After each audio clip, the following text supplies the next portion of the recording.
Господи, да спасяваш, можеш ли да изцеляваш, можеш ли да превързваш съкрушените сърца, можеш ли да възстановяваш радостта, мира, любовта там, където те липсват. Ти изтворяваш нови плодовете на Твоя дух.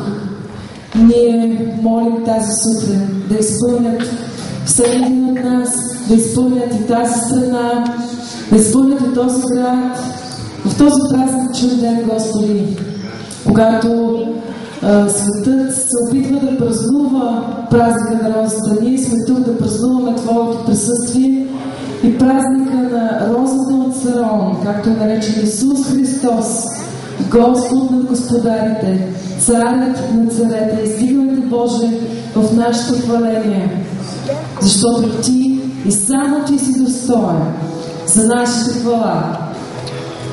Нека да го хвалим с цяло сърце, с отворени сърца, с отворени умове, с отворени ръце, с небето, призоваващо името на Исус Христос.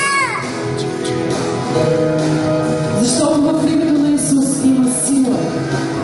Нека да призовем тази сила от небето. Искаме да те видим, Боже. Светъл и сияеш в слава.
Господи на силите, на този, който стои на трона и на агнето, казва книгата Откровение, да бъде слава и сила и благословение и почет от века и до века.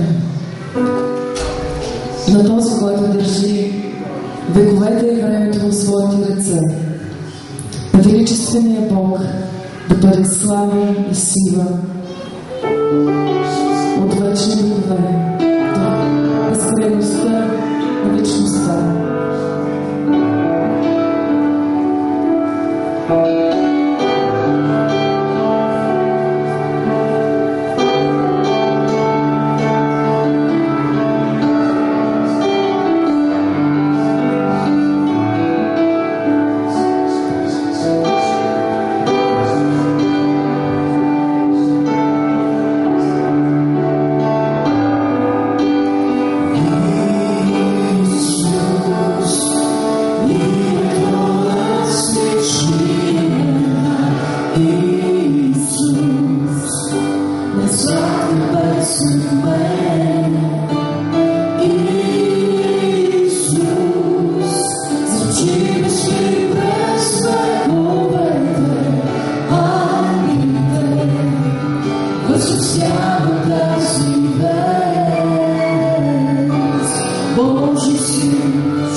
Че Исус е родил, че Исус умрял, беше възпърнат, умрял,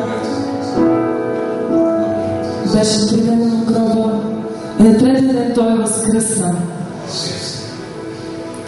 И след това Той се възнесе пред очите на хиляди свидетели. И ние също сме Негови свидетели, въпреки че не сме го видяли, чрез вярата в Него може да вземем местата си. Скоро ще празнуваме Петдесятница, 50 дни след Възнесението. Както беше обещал Исус, че няма да ни остане висераци, Той изпрати Святия си Дух. И чрез Своя Дух Той е тук, на това място.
Like he did,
продължи тази сутрин нашето хваление, както Соломон Певец казва, нещо, което е приятно. Хора смятат, че музиката е нещо, което е забавно. Но хвалението не е забавно, то е приятно. Амин. Това е нещо, което от духът ти се наслаждава от Господа. Амин. Все още чувствам, че трябва, че всякия дух, и моля всякия дух да слезе тази сутрин на това място. Да слезе върху сърцата, върху душите, върху умът, както и върху моят дух, върху моята душа и върху моите чувства, както и вашите, и върху нашите тела. Амин. Защото ние се нуждаем да разберем, че времето на нашето събиране не е просто едно забавление. Това е време, в което ние се покланяме. Покланя се духът ни, покланя се и душата ни, покланя се умът ни. И все още чувствам, че умът ни не е точно напълно предаден. Това искам тази сутрин да се моля за вас. Готови ли сте? Вие да се молите за мен. Отче, в името на Исус, ние те молим Святия Дух да слезе върху това място. Тази сутрин умът на сърцата ни да бъдат пленени за Господа. Да няма нищо, което Сатана да владее. Да няма нищо, което ние да владеем. Защото умът на сърцата ни искаме да бъде тази сутрин предаден на Тебе, Исусе. Ние искаме да бъдем едно с Тебе, както Ти каза от Исусе, че Ти си едно с Отца и никой не дохожда при Отца, освен чрез Тебе. Тази сутрин, Отче, ние искаме да бъдем при Тебе. Ние сме Твоите деца. Ние сме синове и дъщери на един велик Бог. Господи, тази изповед е правилна, защото прогласяваме Твоето любящо Слово. Прогласяваме любовта, с която Исус Ти слезе на тази земя. Благодарим Ти тази сутрин, че нашите умове са запленени от Тебе, от Твоята божествена любов от Голгота. Тази любов на Голгота, за която ние нищо не можем да платим, нищо не можем да направим, освен да кажем: ела всяки душе и излей тази сутрин Божията любов в умът ми, в сърцето ми, душата ми, в тялото ми, в цялото ми естество. И ние искаме да Ти принадлежим 100%, дори повече от 100%. Исусе, ние Ти благодарим, че тази сутрин Ти си вложил в сърцата ми и водени от Святия Дух сме в Твоя дом. Домът, за който Ти каза, се нарича молитвен дом. Господи, ние искаме да бъдем в събранието, Господи, на благословени от Господа. Искаме да бъдем и тази сутрин благославящи всички онези, които са събрани на Твоето скъпоценно име в цялата ни страна, на изток, на запад, на север и на юг. Ние благославяме всяко едно събрание в името на Исус. Тази сутрин благославяме проповедници на правдата и на истината. Благославяме, Господи, тези, които ще говорят думите на Твоето Слово. И тази сутрин казваме: свят си на това място. Свят си, Господи, Боже всемогъщи и праведни. Покланяме се и тази сутрин, Отче, в името на Исус. Ние Ти благодарим за това, че имаме отделение. Имаме свят ум тази сутрин и сърце, което е духовно изкрижали, на които молим да напишеш Твоето Слово. И нека църквата да каже амин. Амин. Вярвам, че тази сутрин вече умът Ви е по-чист. Умът Ви е по-прецизно приготвен от Святия Дух. Моля се не само умът ни, но духът ни да бъде приготвен. И вярвам, че Святия Дух го е приготвен. Приготвен го е за всяки неща. Днеска един свят ден. Нека всеки да каже: този ден е свят. Това е денят, който Господ сътвори. Това е денят, който Господ не е приготвил свято благословение. Приготвил не е свято помазание. И имам святата Библия, Словото Божие. В нея са ученията, доктрините на Святия Бог. Няма нищо по-важно от тази книга. Няма нищо по-важно от тази книга. Издигайте я всеки ден. Издигайте я на пиедестала, на който Святия Дух е поставил. Той е авторът на тази книга. Защото без нея няма живот. Исус можеше да каже: моите думи са дух и живот. Думите на Исус за теб и за мен са дух и живот. И тази сутрин може да кажеш: думите на Исус в тази книга са дух и живот за мен. Те са благословени, те са помазани, те са тези, които ми дават сила. Сила в духът ми, сила в душата ми, сила в тялото ми. Направете тази истина тази сутрин. Думите на това Слово са сила на духът ми, сила на душата ми и сила за тялото ми. Искам да Ви чуя. Искам да Ви чуя горе, искам да Ви чуя долу. Нека заедно да кажем: думите на това Слово са сила за духът ми, за душата ми, за цялото ми тяло. Амин! Амин! Амин! Благодаря Ви. Благодаря ви, че можем да бъдем заедно в това време на свято възпоминание. Ние възпоменаваме един, който преди 2000 години ходеше по тази грешна земя, без да се опитни с грех. Възпоменаваме един, който дойде на тази земя и от святият Божий син стана святият човешки син. Той е единственият свят. Той е онзи, който дойде, за да направи възможно всеки един от нас да бъде осветен. Това означава приготвен, отделен. Думата свят означава отделен. И тази сутрин ти си отделен заедно в онази хармония, която Бог е направил в църквата. Ние сме отделени заедно с хиляди, милиони хора. Хора, които мислят за Исус. Хора като нас, които обичат Исус. И тази сутрин трябва да можеш да кажеш: Господи, обичам Твоя закон, защото обичам Твоят Син, Исус Христос. Той е словото на живота. Той е словото на силата. Той е словото, чрез което мога да живея. Той е словото, чрез което ще празнувам тази Господна трапеза. Вижте, ние знаем много неща. Павел дори казва: отчас се знаем. Да, отчас се знаем.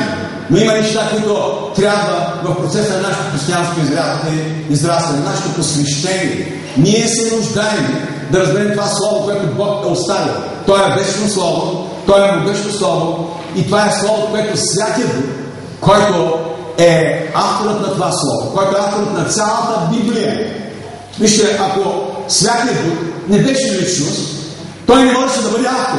Тази сутрин искам да говоря и да ви насърчава окуража за Святия Дух, който е личност. Той е повече от влияние, повече от сила, повече от това, което хората се опитват да го опишат. Дори някои от религиозните водачи, дори от някои, от които се опитват да го елиминират. Но Святия Дух в последните 200 години никога не е бил толкова издигнат в събранието на Божии мъже и жени, вярващи в Исус Христос, толкова могъщо, както през последните 200 години. И това е също както се е случило и преди 2000 години.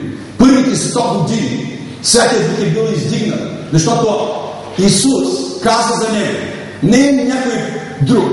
Пророци се пророкуваха за него.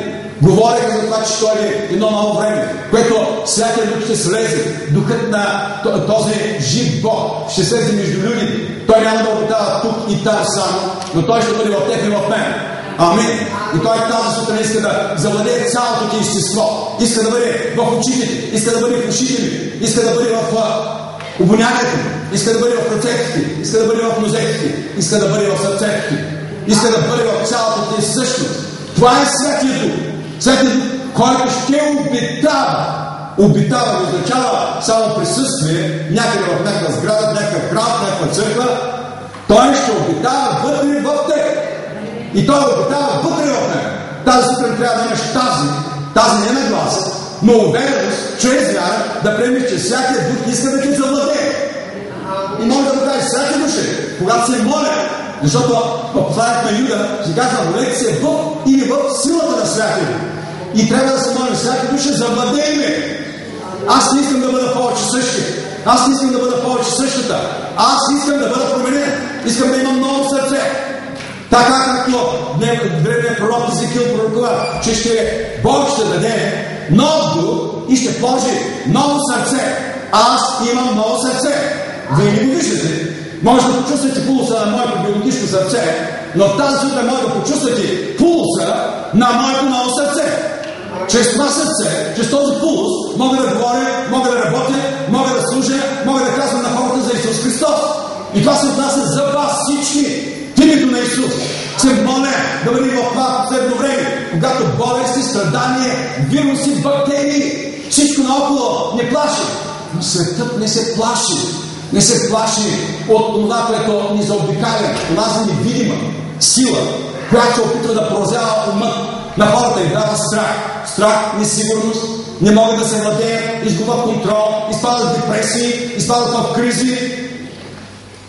Тези духовни бактерии, наречени демони и нечисти сили, са онези, които могат да бъдат победени единствено в името на Исус, чрез силата на Святия Дух.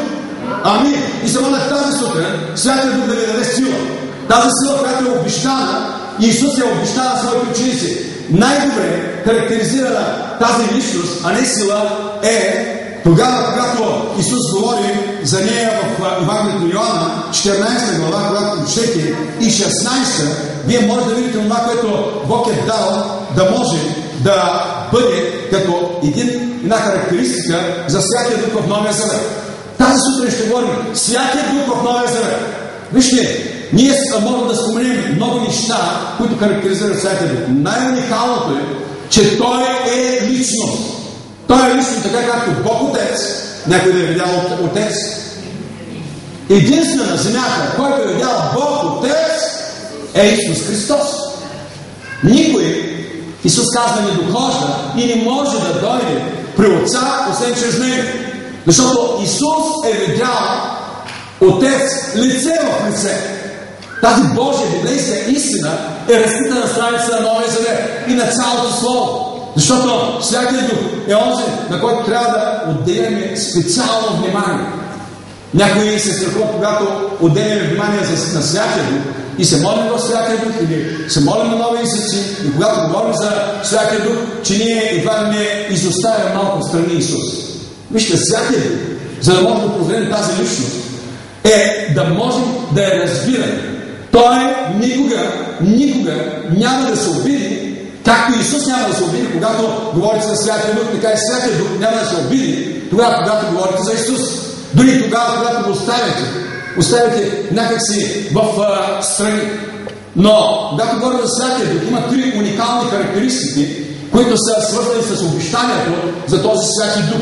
И аз съм сигурен, че това, което Бог ни дава чрез думите, които Йоан е записал на Исус в тези две глави, които ви препоръчвам през тази седмица. Ти можеш да кажеш, аз ще прочитая Евангелието на Йоанна, 14 глава и 16 глава.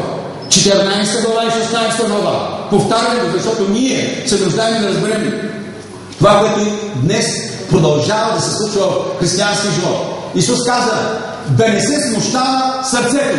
Това е първи стих на Йоанна 14 глава, първи стих казва. Вие вярвате в Бога, вярвайте в мен. Амин. Вижте, тази сутрин може да има много хора, които се смущават. Но думите на Исус са онези, които са гаранция за тези велики обещания, че ако вие вярвате в Бога, това е универсалното обещание. Исус каза, универсално е да вярвате, библейски е да вярвате, Исус каза в мен. Не в мен, Божидар, не в Павел, нито в Петър, нито в Дева Мария. Ние трябва да вярваме в Исус Христос. Амин. И той продължава да казва, дома на моя Отец. Вижте, това е велика принадлежност. Той казва, дома на моя Отец. Ти трябва да можеш да кажеш всеки ден. Бог е моя Отец. Той е моя татко. Той е моя баща. Той няма да ме остави. Исус каза за това. Аз и Отец сме едно. И каза, няма да го оставя сираци. И това е една невероятна истина. Това е универсално обещание за Святия Дух. И той каза това. Ако не беше така, ще да ви кажа, защото отивам при Отца и да ви приготвя място. Халилуя! Слава на Бога, че моето място е приготвено в небето. Когато и да се замина от този свят, не се страхува. Защото знам, че има нещо, което е велико универсално Божие обещание. Там не чака моят Исус. Там те чака Исус. Хората и дори християните тази сутрин на това място има хора, които се страхуват от смъртта. Да, ние трябва да живеем, все едно, че ще живеем 1000 години. Но бих казал нещо повече, че ние ще живеем вечно. Амин. Може да ви се обърка малко представата, но аз знам, че ще живеем вечно. Тялото ми ще се разпадне. На всички тези химични елементи ще отиде в земята, в която съм създаден. Но духът и душата ти са вечни. Амин.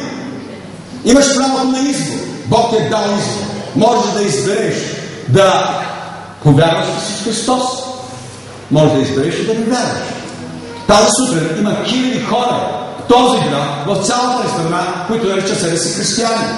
Но универсалното Божие обещание за Святия Дух е това, което е голямата слава, която Бог даде в един всемирен мащаб. Докато Исус Христос, онзи галилейски мъж, който ходеше по онази палестинска земя, ходеше по земята на Израел, ходеше по Галилейското езеро. Колко от вас вярват, че Исус ходеше по вода? Вярвам, с двете ръце мога да потвърдя, че Исус Христос ходеше по водата. Както никой не може да ходи като него. Някой може да се опитали, някой са прекусявали някои реки със силата на Святия Дух, някои са били вдигнати като Филип и пренесели в пустинята до един специален човек в Божия план. Но вижте, Исус Христос ходеше по своя съобразен начин. Той можеше да укрепи буря. Той притежаваше свръхестествената сила, която не беше позната дори по това време. И той притежаваше постоянно. Вижте, постоянно означава универсално Божие обещание за Святия Дух. Исус беше кръстен в Святия Дух, със Святия Дух, и неговото служение стана публично тогава, когато Святия Дух слезе и го изпълни, както някой обича да каже, от главата до петите. Не знам дали това е началото и петите ми и краката са края, но знам, че ръцете ми могат да бъдат края. Но във всяка една част ние трябва да се молим Святия Дух, това универсално Божие обещание да изпълни цялото ти естество. И тогава пулса на това изпълнение започва да пулсира, така, защото всички виждат как бие сърцето. Разбирате ли? Почвате да бъдете не само емоционално, но започвате да говорите за Исус, така както никога не сте се представили. И съм сигурен, че когато говорим за Святия Дух, за това универсално обещание за Него, голямата сила на тази християнска епоха, за разлика от предишната, се състои в притежаването на Святия Дух. Аз имам Святия Дух. Ти имаш Святия Дух, а тези, които го нямаш, ще го получат. Амин. Ако си повярвал в Исус Христос и си го приел за свой Господ и Спасител и си го изповядал с устата си за твой Господ и Спасител, ти получаваш Божията гаранция за това, че си спасен. Вижте, все още нашия стар човек, нашата стара сграда, на старо жилище, все още не е променено. Все още, като някой строителен предприемач, трябва да поканиш Святия Дух да предприеме действия за промяната, за изчистването, за разрушаването на цялата ти стара личност. Разбирате ли? Святия Дух е обещанието на Отца за нашия дух. Той не е обещанието за природа. Бог държи в контрол нашият ограничен човешки ум. Тук в тая кутия трябва да разберем, че Бог продължава да се държи в контрол цялата Вселена. Ако само за момент си представите какво би се случило, ако се изнесе Слънцето, ако се изнесе под разрушена Земята, ако се изнесе някои от планетите, Слънчевата система, просто страшни неща ще станат. И някъде става, обаче все още самата Вселена се държи в Божия контрол. И Святия Дух е този, който държи контрол тази Вселена. Той е обитаващия в Вселената Дух. Това е същият Божий Дух от Битие първата глава. Когато се казва, че той обикаляше, нямаше нужда от Галилей да открива, че земята е кръгла. Защото на арамейски означава да обикаляш, означава да се движиш около нещо, което е кръгло. Знаете, във времето на невежеството, във времето на инквизициите, всеки, който е твърдял, че земята е кръгла, отива на клада. Хиляди хора са били изгадени. Християни са били изгадени за това, че са твърдяли, че земята е кръгла. Защо? Защото Библията ни казва, че земята е кръгла. Така че универсалното Божие обещание за духа е това, което присъства навсякъде. Тази сутрин Святия Дух е тук. Може да кажеш Святия Дух е тук. Святия Дух е до мен. Святия Дух е дори на празния стол. Святия Дух е до теб. Кажи на този, който е до теб. Святия Дух е до теб. Святия Дух е в теб. Амин. Святия Дух е в тази Господна трапеза. Вижте, ние не трябва да представяме да говорим за Святия Дух. Ако ние махнем камъните, т.е. невярващите, ще започнат да говорят за Святия Дух. Невярващите, твоите съграждани, твоят съсед ще започне да говори за Святия Дух. Поздравихте ли някой? И му казахте, Святия Дух е в теб. Вижте, тази сутрин Святия Дух свидетелства за това, което е обещанието. Господната трапеза е Божие обещание. Тази Господна трапеза е обещание на Исус, но Исус е онзи, който е обещан чрез Святия Дух за църквата си. Това е свято Божие обещание за духа.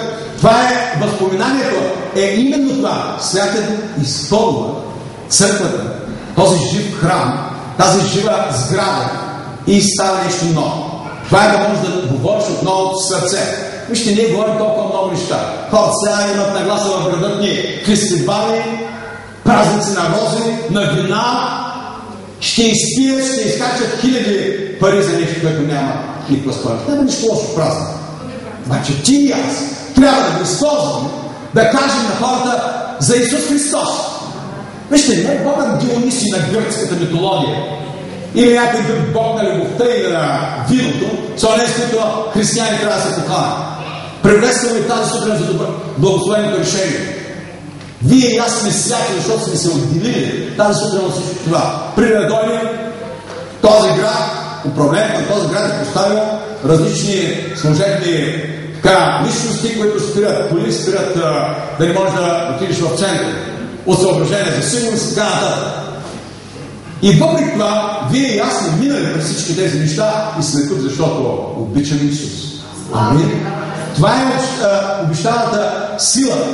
На второ място, искам да ви кажа, че за Петдесятница беше възпоменателен празник за евреите. Възпоменателен празник. Обаче Исус направи така, защото мисленето на юдеите трябваше да бъде не само реформирано, то беше нужно кардинално да бъде променено. Просто основно. И 120 човека, които се молеха, представете си. 120 човека в една стая. Някой от вас, някой от нас да има такава стая за 120 човека? Нямаме. Ние имаме зала. 450, имаме долу за 250, имаме друга за 120, но имаше там един, който обичаше Исус в Ерусалим. Имаше един, който е следвал Исус. Един човек, който богословите и изследователите на Библията казват, че той е имал достатъчно богата къща. Имал достатъчно всичко. И той е дал къщата си. Дал е етажът си. Дал е тази горна стая. Дал е тази тераса. Открита. Предвидете, 10 дена да се подготвят тези 120 човека за нещо много важно. За едно събитие, за един факт, за едно обещание на Отца. Тази сутрин говори за Святия Дух в Новия Завет. Той е обещанието на Отца. Вижте, Исус не го обеща. Той казва: отивам да ви приготвя място. Но тогава, когато отивам, аз ще свърша и още нещо. Аз ще кажа на моя отец, след като се възнеси, и ще му кажа да изпрати Святия Дух. Обаче да това е необходимо време. Нека сега да каже време. Вижте, ценете времето си. Сега е време. Сега е спасителен ден. Сега е време, което трябва да се промениш. Сега е време, което ти трябва да заживееш с много сърце. Не просто емоционално да бъдеш докоснат. Не само да получиш някакви кръпки. Няма значение това. Вижте, Бог не се впечатлява от нашите външни човешки трептени. Пулсът на твоето сърце трябва да бъде усетен от Божията любов, която прелива в сърцето. Когато излезе, хората да могат да кажат: и този е бил, и тази са били с Исус. Не както Петър да се отрече, отива някой християни да кажа: ти беше на църква. Аз просто бях случайен там. Да, сутрин, когато тръгваш някой от твоите съседи трябва да знаят, че ти неделя отиваш на църква. Не отиваш там да работиш на нивата си. Не отиваш там да празнуваш някъде. Не отиваш на бара, на дискотеката. Отивам на църква. Не отивам на забавление, отивам да се покланя. Амин! Вижте, не се притеснявайте. Знам, че някой го правите. Но има хора, които се притесняват. Това е дух на страх. Дух на притеснение. Колко струва душата на един ваш невярващ съсед? Знаете ли? Тя струва толкова, колкото е любовта на Исус, с която той отиде на кръста да умре. Той говори за грешника, престъпника, който му казва: Господи, спомни си за мен, когато дойдеш в царството си. Вижте, моята и вашата душа са купени с невероятна цена. Те са купени с живота, защото кръвта е в живота, живота е в кръвта. Нямаш кръв, нямаш телесен живот. Нямаш духовен живот, ако нямаш кръвта на Господа Исуса Христа, която те умива от всеки грях. Чул съм толкова много умници в църквата, извинявайте за този израз, но ми обясняват такива неща, които тяхният ограничен човешки ум може да изобрети. Те не вярват в кръвта на Исус. Не вярват, че Христос е умрял за тяхните грехове и ще прави цената за всички им грехове. Ще ви кажа един пример. Разказвам се, ще използвам български имена. Произволно избрани. Петър и Борис. Петър е бил един алкохолик. Бил един пропаднал човек. Без цел.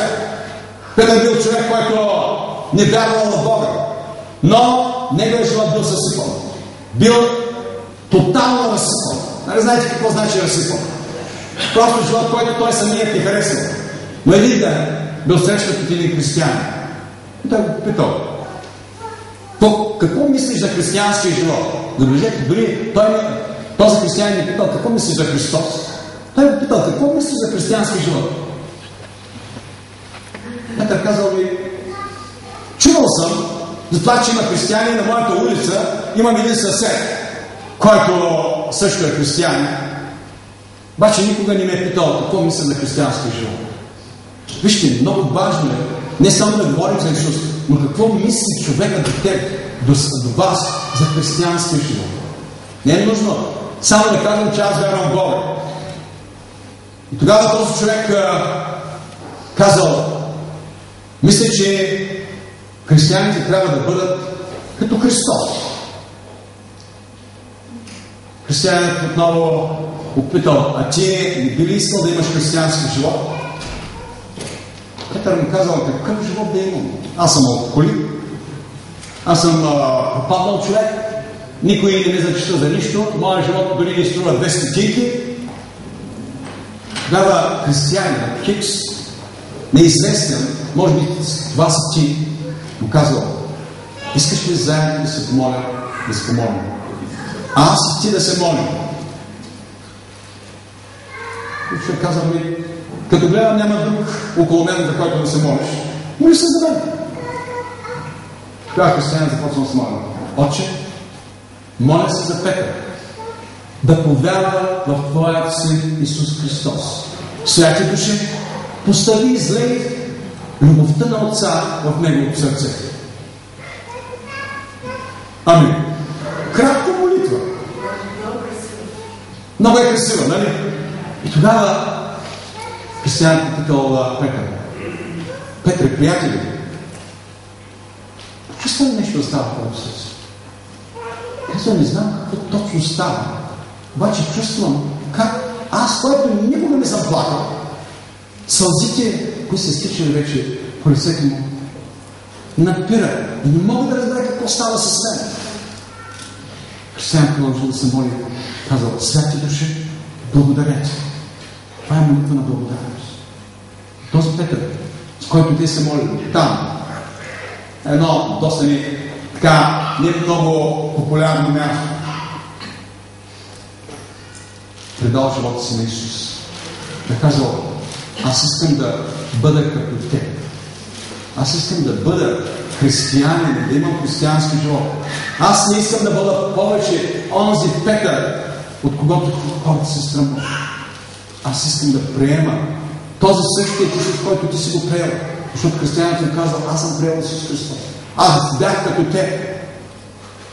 И ако искаш да станеш като мен, трябва да приемеш Исус Христос. Вижте, Святия Дух е този, който е способен днес да променя личности и хора. Святия Дух не е за живота, не е за кучето ти, не е за овцата ти. Святия Дух не е за колата ти. Той е за хора. Той е личност, която иска да се въплоти, да влезе и да изхвърли всички онези нечисти помисли, чувства. Покани го, ако от тази сутрин не си го направим. Влез, Святи Душе, в моето сърце. Това е универсалното обещание на Бог. Защото да притежаваш Святия Дух в пълнота, това означава да имаш този дар на сила отгоре. както Йоил 2 глава 28 стих се говори, Исаия 59 глава, в 20-21 стих, Матея 3 глава 11 стих и Откровение 22, 17. Вижте, Святия Дух е нужен за теб и за мен. Тази сутрин ще вземем участие в Господно трапеза. Знаете ли как трябва да я вземем? Може дори да си вземал водно кръщение. Може дори да говориш нови езици. Може дори да се молиш. Ние трябва да я вземем чрез силата на Святия Дух. Вижте, Святия Дух е този, който ти дава сила отгоре да вземеш участие в Господната трапеза. Тя е трапеза на сила. Тя е трапеза на сила на общение. И затова второто, което искам тази сутрин да запомним, е, че Святия Дух е Божий печат. Не като, а е Божий печат. Не знаете какво е печат? Хората подпечатат документи. Вашите паспорти имат печат на държавата, в която живеем, на място, където живеем. В един от старите преводи на Библията се обяснява, че печат, може да погледнете в Ефесяни 1 глава 13 стих, когато прочетете. Ефесяни 1 глава 13 стих, най-напред искам да го прочетем. Там се говори за този начин, по който трябва да приемаме Святия Дух, че той е печат. Печатът е нещо, което е поставено като потвърждение. Печатът символизира нещо, което Святия Дух е библейски печат. И това означава преди всичко на първо място приключена сделка. Разбирате ли? С печата се удостоверява приключена сделка. Той е залог. Еремия 32 глава, разбира се, 9 и 10 стих говори за тази сделка в Стария Завет, но искаме напред Ефесяни 1:13. Вижте какво казва Павел, чрез силата на Святия Дух. След като казва за това, че ние сме създадени за похвала на Неговата слава на Исус и ние, които отпреди се надявахме на Христос, 13 стих казва, в когото и вие, като чухте, вижте условията, чухте Словото наистина, т.е. благовестието на нашето спасение, когато и като повярвахте, бяхте запечатани с обещание в Святия Дух. И следващия си казва, който е залог за нашето наследство. Докато бъде изкупено притежание на Бога, за да бъдете за похвала на Неговата слава. Но първо, ние сме запечатани, т.е. имам печат. Къде е печат? Искам да питам, къде е печат? Къде е печата? Къде е печата? Някой вече казахте. Вижте, печатът не е в мътни, печатът, който е духовно. Външно може да имаш кръщение със Святия Дух. Святия Дух е печат, той е личност. Личност, която подпечатва. Вижте, всеки един документ се подпечатва, макар че и днес да има електронни печати, електронни подписи. Исус поставя своя подпис, а Святия Дух те поставя печата. Така Бог го е определил. За да може да имаме това наследство. Святия Дух е нашия залог. Но при всичко на първо място той е Божият печат. И това означава именно това три неща. Приключена сделка, владение. Аз съм Божия владение. Аз съм този, който принадлежава на Исус. Вижте, опитайте нещо практично, ще ви кажа. Сутрин, когато стане, трябва да си изпили кафето, преди да сте направили нещо друго, даже вашия туалет, да се измиете, да се видите зъбите, да се поправите, да се нагримирате. Кажете, аз принадлежа на Господ. Вижте, ще стане нещо, което наричам чудо. Чудото на новото сърце. Чудото, което Святия Дух ще каже, да, ти принадлежиш на Исус Христос. Знаете защо няма променен живот, християнски живот? Знаете защо хората не искат да повярват в същия Господ, който и аз и вие вярваме? Защото в дадения момент просто нямаме християнски живот. Разбирате ли? Но няма никой. Но ние трябва да имаме този печат.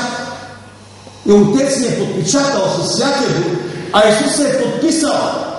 И един документ е валиден, когато подписа много документи. Но, когато ги подпиша, казах къде ти е печата. Ако съм го направил, банката не мога да изтегля пари. Не мога да правя финансови операции. Казват пастори, аз не казвам, дали ме познават?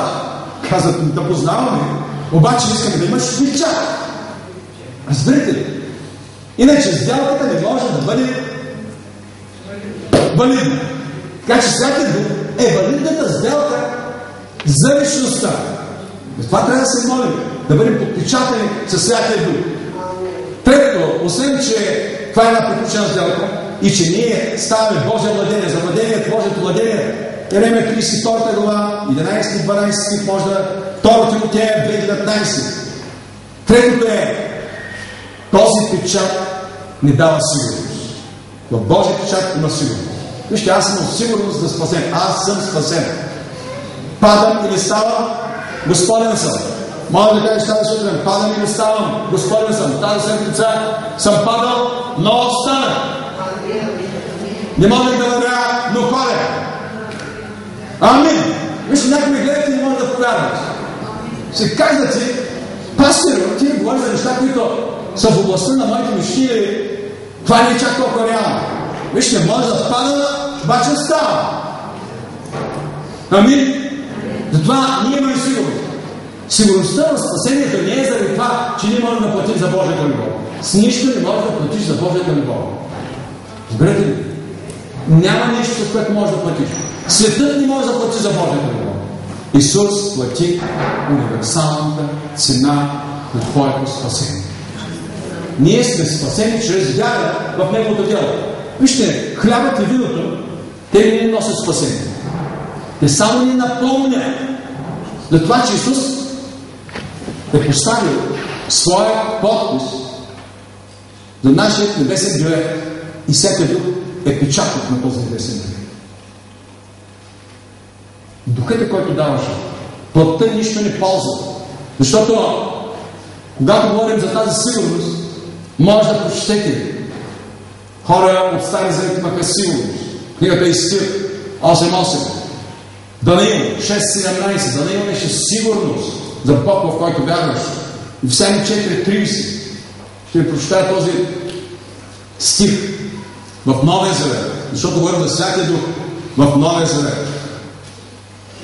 4.30 казва следно: и не наскърбявайте. Може да вземеш тази решение, аз няма да наскърбявам Святия Дух. Говорих за това какво значи хубаво против Святия Дух. Аз ще кажа няколко думи. Но не наскърбявайте Святия Дух. Ние го наскърбяваме тогава, когато не само ни го уважаваме, но го почитаме. Той се наскърбява, когато не почитаме Исус и Отец. Той се наскърбява, защото това е Духът на истината. И затова Павел е написал, казва: не наскърбявайте Святия Божий Дух, когато сте запечатали за деня на изкупление. Вижте, нашето пълно изкупление. Исус изработи изкупителния план, направи възможно изкуплението, плати цената, но денят на пълното ни изкупление ще бъде в небето. Ние все още сме в този процес, който Святия Дух ни приготвя за това велико събитие, което се нарича книгата Откровение, сватбата на ангелите. Тогава, когато Христос, който ожида невястата, църквата си, Той се е приготвил. Ангелите са поставили търбите, сложили са тромпетите до своите, образно казано, устни и ще затребят на този час, който никой не знае. Дори и синът каза не знае, но той вече не знае. Отец е този, който знае и ще каже сега. И последният грешник ще бъде изкупен. И денят на изкуплението ще приключи на тази земя. Бог да ви благослови. Затова Святия Дух е този, който е Божия печат. И третото, което е свързано с тази характеристика на Святия Дух в Новия Завет, че постоянното дело на Святия Дух е постоянно във всеки един от нас. Той е постоянно първо в един универсален мащаб, в църквата. Той е универсално за целия свят, но той е постоянно в нас. Дори тогава, когато понякога му казваме: дано всяка душа да ви си тук, защото ако съм тук, Исус не би присъствал, нали? Или пък това, което казах, всяка душа е дано не си ме чува. Казах на съпругата, на децата, на... не ми казвайте, че не се случва. На всички не се случва. Всеки дух е този, който чува и знае помислите ни. Той е този, който дава информация за нашите помисли. Познаване отдалеч. Както вече ви казах, обикновено християнът първо се ражда от духа и после се кръщава. Вижте, ако един човек не е роден от духа, новорождение, новото сърце, всяка дух извършва това, той не може да бъде кръстен от всякъде. Някой ми питат, как мога да бъде кръстен всякъде? Идват хора от различни религиозни общности, дори в църква. Някой от православните питат, пасторе, кажи ми как мога да бъда кръстен в този всяки дух, за който ти говориш. Някой път са идвали, каза, вие се молите, ти се молиш. Някой дори сега, докато бяхме тук с някои от нашите гости, и тези съжалителни събрания, просто всяка дух не държа тук. Не да се моля за хора, а да се моля за тези, които се молят. Разберете, и се молят през цялото време. Не знам да сте изпитвали тази наслада. Наслаждение да се молиш в духа. Да пееш в духа. Сякаш бях на небето. Казвам сякаш, защото все още съм на земята. Стъпил съм здраво с тези крака на земята. Ходя по тази земя. Не, че съм по-свят от вас. Просто трябва да се научим да бъдем покорни на гласа на святъде. И когато стоях и се молих и пея, защото апостол Павел казва, ще пея с ума си и ще пея с духът си. Огромна наслада е да пееш с духът си. За да можеш да повярваш, това трябва да имаш тази християнска опитност. Трябва да можеш да бъдеш посветен. Затова тази сутрин, тогава, когато, от момента, когато християните трябва да бъдат изпълнени всяка дух, трябва всеки ден да има израстване на плода. Когато говоря за всяка дух, за това, че той е постоянно. Нали виждате сега, след пролетта, когато светът вече на тези плодните дървчета окапа,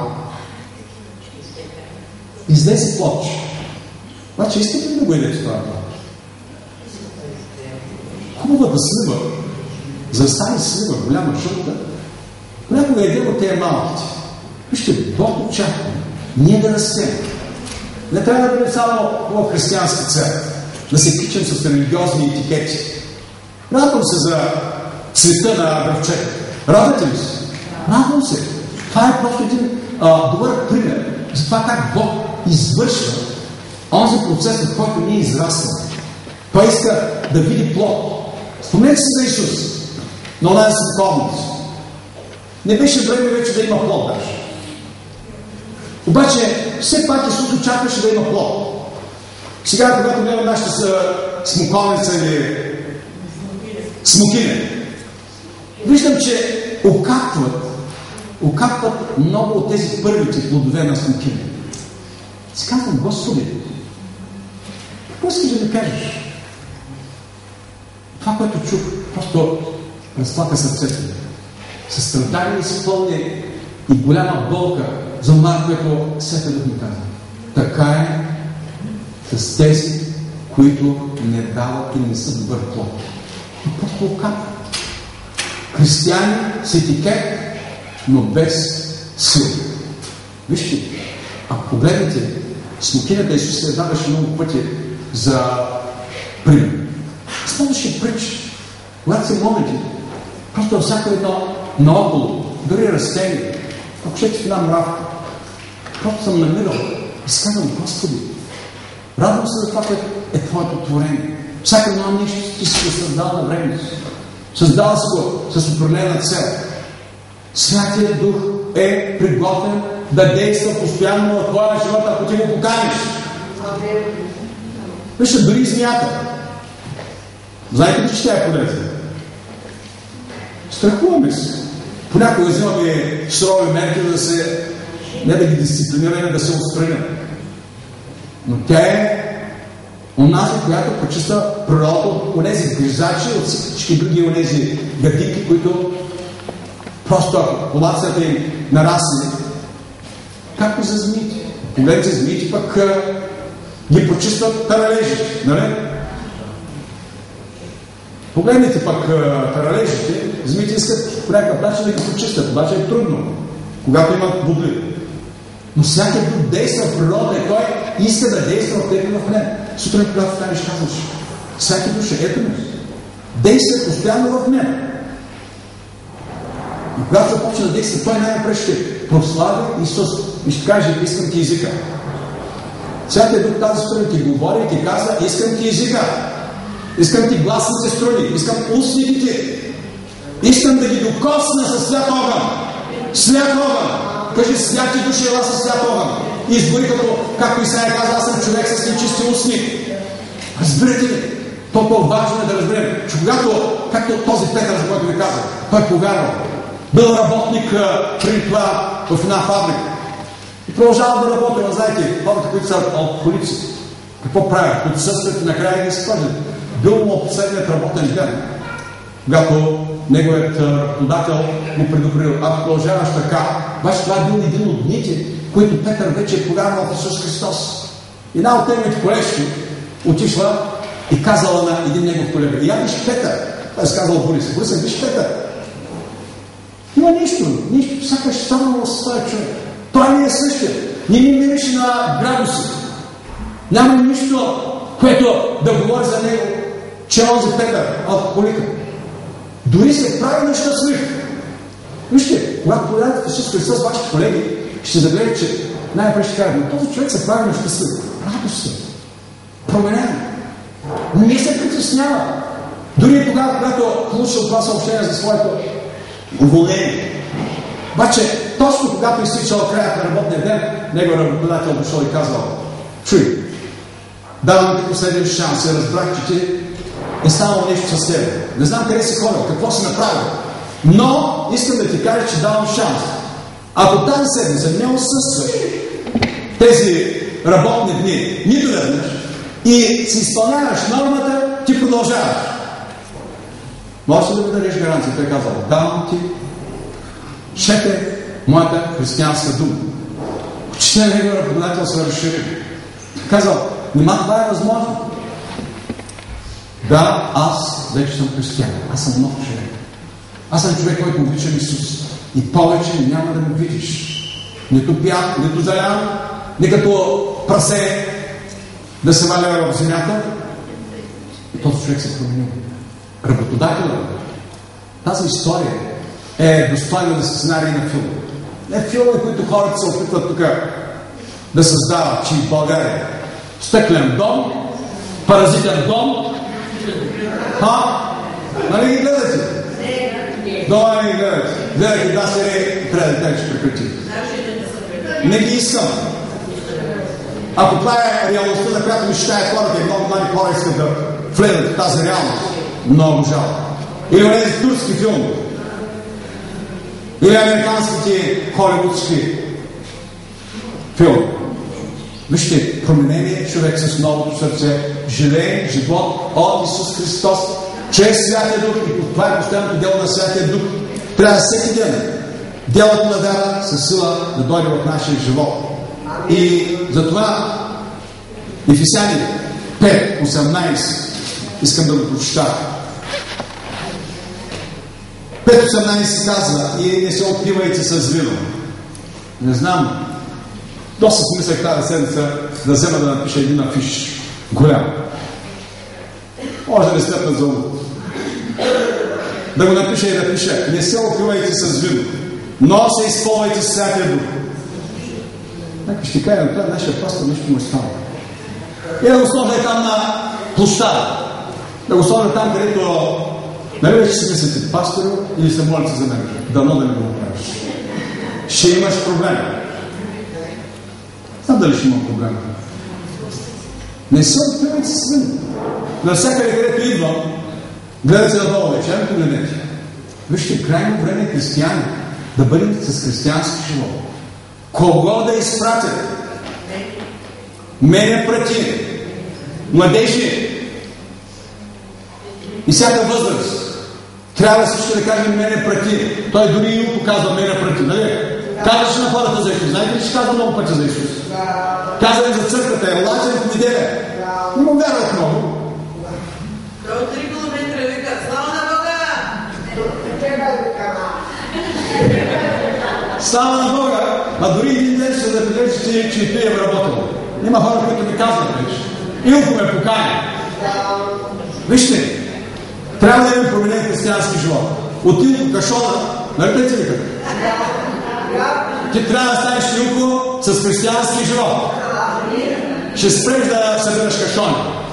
Амин? И започнеш истински да работиш. Не знам, тази сутрин има пророчество стол за теб. Но това ще стане. Амин. Така че, когато говоря за това, че има постоянно дело на Святия Дух, само 3 неща, които ви казах за универсалното Божие обещание, за Святия Дух като Божий печат и за постоянното дело на Святия Дух, ние трябва да знаем, че и Петър, и Павел, и учениците бяха получили Святия Дух и в отговор на тяхната молитва Бог е дали едно специално помазание. Тази сутрин искам да ви кажа, че Святия Дух ни дава едно специално помазание. Господното трапеза е Святото Божие помазание. Вземете с вяра чрез силата на Святия Дух. Не знам какво очаквате, но едно мога да ви кажа, че вашите и моите очаквания трябва да бъдат онези, които да бъдат съобразени с очакването на Бог Отец заради Исус Христос в нашия живот. Вижте, може да имаш големи очаквания. Може да имаш много добри намерения. Добрите намерения могат да отбидат добри дела. Пътят към Ада, един Божий мъж е казал следното, че пътят към Ада е осеян, просто така, осеян, не знаете какво значи осеян? С добри намерения. Някои занимават това да с доброто намерение, някои да станат християни и да имат християнски живот. Но вие и ние заедно сме от тях. Ние нямаме само добри намерения. Ние имаме велики Божии мечти да изпълним Божието дело.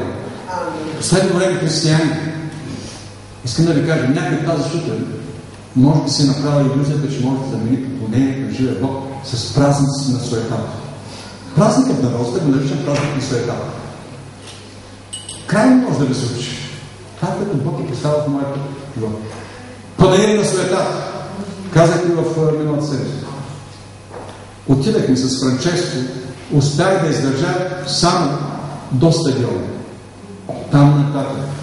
Духът ми, душата ми, ушите ми, сърцето ми от тази музика, те чалги, почнах се да казвам, Господи, прости ми.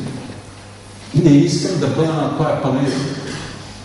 Осеян само с хора, които са храносмилаващи това. Не знаете, няма нещо лошо. Всичко е добро. На мисалницата може да е без предубеждение.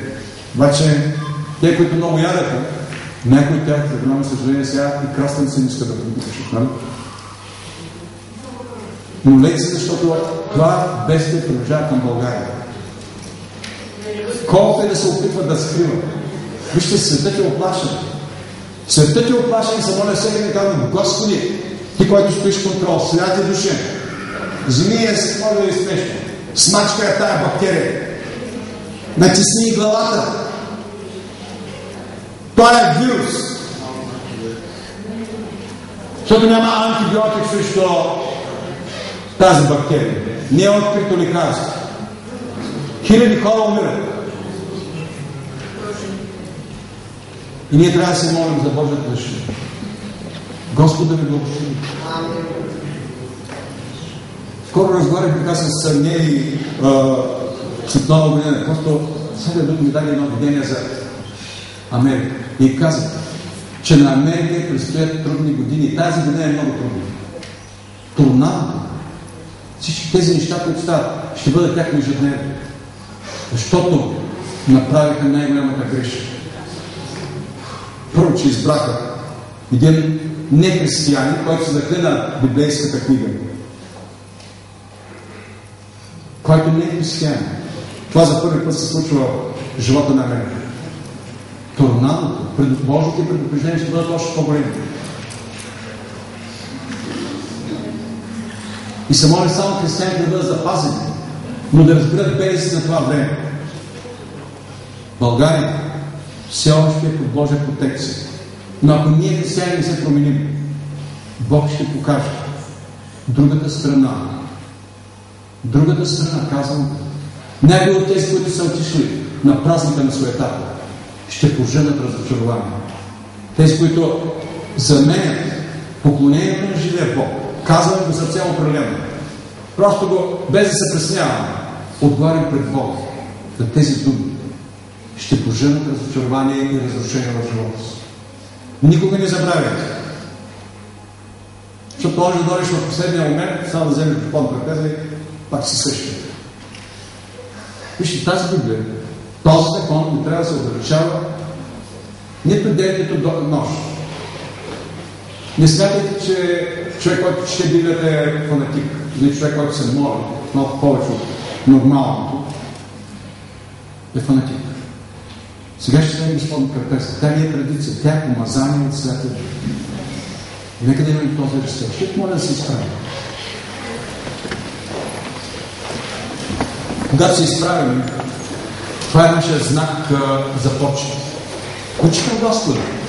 Почитай го. Вижте, крайно време е ние да почитаме Господа в сърцата си, не в умовете си. Господната трапеза е и почет. Така както Павел имаше този респект и почет.